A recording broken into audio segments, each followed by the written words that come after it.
Hello there and welcome to the Bicycle Diaries. So here we are, it's mid-January and so far this year it's been fairly cold here in Hampshire. Now that said, it's nothing desperately unusual. It's been about -1 or -2 degrees Celsius, and that's about as cold as it gets here under normal circumstances. Now, as for me personally, I've not been cycling quite so much, and yes, part of that has been down to the cold, but it's also been down to me taking a week off the bike to try and get a bit of recovery going. And to be honest, I've also been lacking a little bit of motivation, and I can't really put my finger on where that's come from. But the tide is turning for me. Yesterday I went and did my first turbo session of 2021, and that was just a quick spin around Watopia. And then on Saturday I went out and actually did my first road ride of 2020. Now I do cover this in a bit more detail in my ride vlog, and I'll leave a link to that at the end here, but in summary, I went out and my thinking was to do something fairly easy, so I only did about 20 kilometers at a fairly slow pace, and the point of that was really for me to just nail my colours to the mast and say, yes, this is what I do. I'm a road cyclist, and my first ride of 2021 is actually out on the road.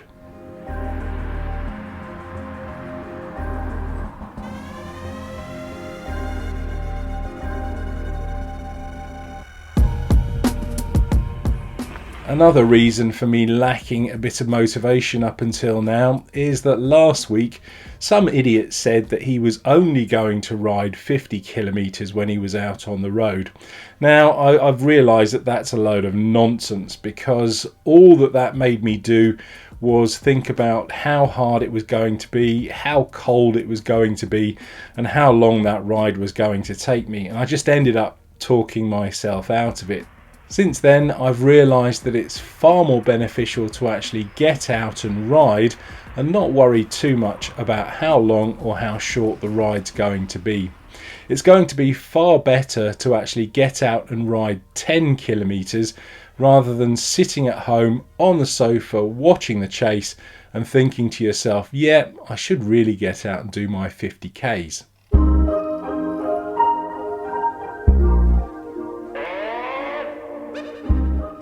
During the 3 nanoseconds that I did have my thinking head on, I said that I would like to go out and do a 100 kilometre ride as soon as possible, and I still think that's a pretty good idea.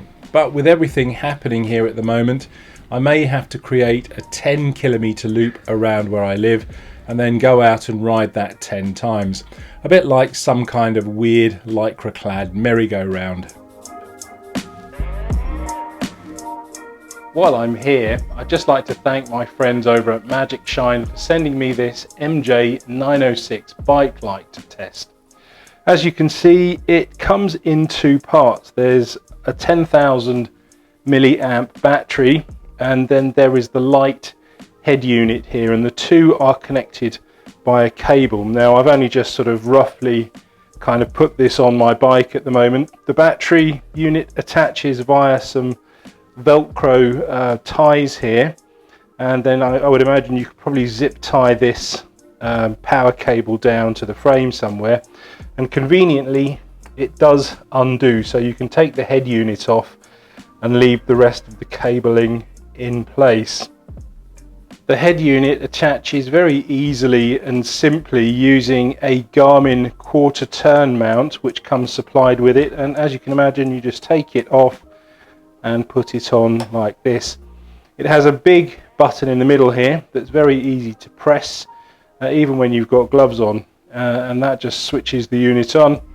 There are several lighting modes, and you access those by double pressing. So here we are in the constant mode, and then there's the flashing mode there, and you can select the various brightness with single presses.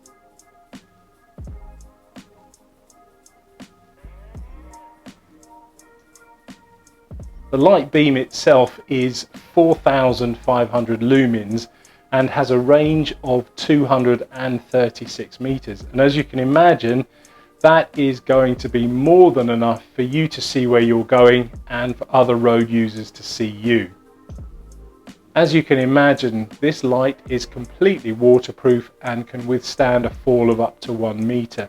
So it's pretty robust and ideal for all kinds of uses. Although typically I would imagine that you would want to use it for things like commuting and off-roading at night.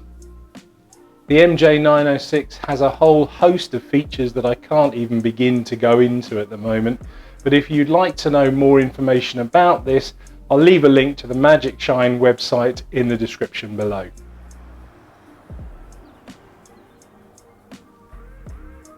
The weather forecast for this week is not great, although it is warming up a little bit and we're going to have temperatures about 8 or 9 degrees Celsius.